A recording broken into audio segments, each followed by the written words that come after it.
अस्सलाम वालेकुम। ये मामला आजकल कुछ ऑनलाइन ट्रांजैक्शन कंपनीज आई हुई है, पेटीएम हो गया या यूपीआई की जो कंपनीज होती है, उनका एक मामला होता है। उनका असल बिजनेस होता है एडवर्टाइजमेंट में और तशहीर पे उनका सारा बिजनेस बेस्ड होता है।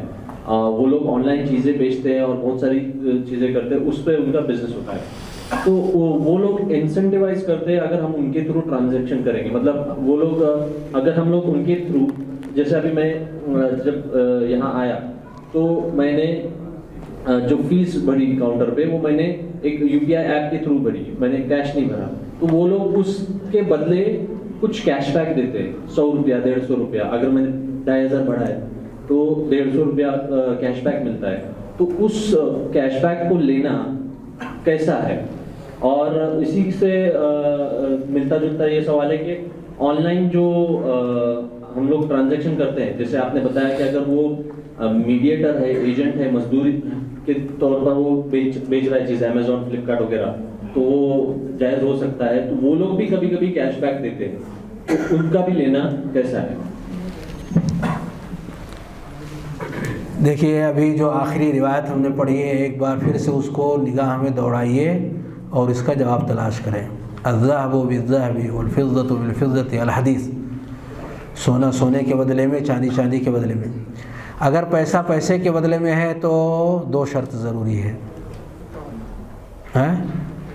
पैसा पैसे के बदले में है तो क्या ज़रूरी है? दो चीज़ें ज़रूरी हैं। बराबर होना ज़रूरी है और हाथों हाथ होना ज़रूरी है। तो ये जो ट्रांजैक्शन का मामला आप जिक्र कर रहे हैं, चाहे जिस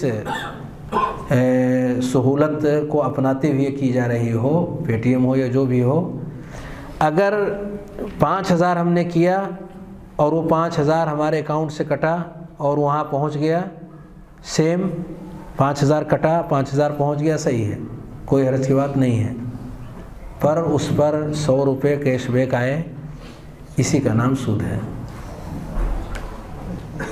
पैसे पैसे के बदले में सेम 5000 कटा हमारे अकाउंट से और सामने वाले के यहाँ वो 5000 गया, सही है, इस हद तक तो ठीक है। पर 100 रुपये जो आ रहे हैं किस चीज़ के बदले में, ये है दरअसल सूद, जिससे हमें बचना है। अगर 5000 का हम कुछ सामान ख़रीदते हैं, सामान हमने ले लिया और 5000 का सामान लेने के बाद 200 रुपये का कैशबैक आया, ये सही है,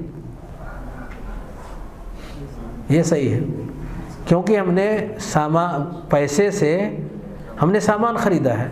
हमने पैसे से सोना या चांदी नहीं ख़रीदा है, हमने पैसे से पैसा नहीं ख़रीदा है, पैसे से हमने पैसा नहीं लिया है, बल्कि पैसे से हमने सामान लिया है।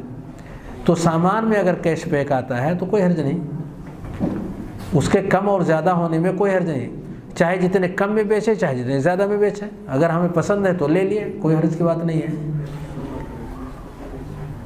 लेकिन सुबह जो लड़ाई हुई थी वो उसको याद रख करके लेकिन पैसे दिए उतने का सामान मिल गया है ना, कैशबैक आ गया तो कैसे वो बता। उसी को मैंने कहा कि सामान लेने में कमी बेशी जायज़ है। 5000 में दे रहे हैं या 4900 में दे रहे हैं, कोई हर्ज नहीं। सामान में कम कर सकते हैं, कोई हर्ज नहीं है। मैंने बस की टिकट खरीदी 2000 रुपये, 200 रुपये वापस आ गए।